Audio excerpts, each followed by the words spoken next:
Hey everybody, it's Neil and I have the OMOTON and it is a privacy screen protector for the iPhone 17 Pro.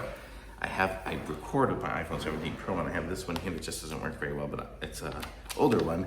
But the way it works is you'll put it on like there and then you pull this and then it'll come up with those. See, number one is pull that, and then number two, you'll pull the other one. So the first one pulls out, and then it kind of pulls all the dust with it, and then as it pulls it again, it actually goes on there, and then you can kind of just push it on there, and it becomes protected. And you can see, like I have a screen protector, you know, here you can't even see it really, because of the way it is. I can see it, but the way the polarization and stuff works on these privacy ones that other people can't. So it's really cool.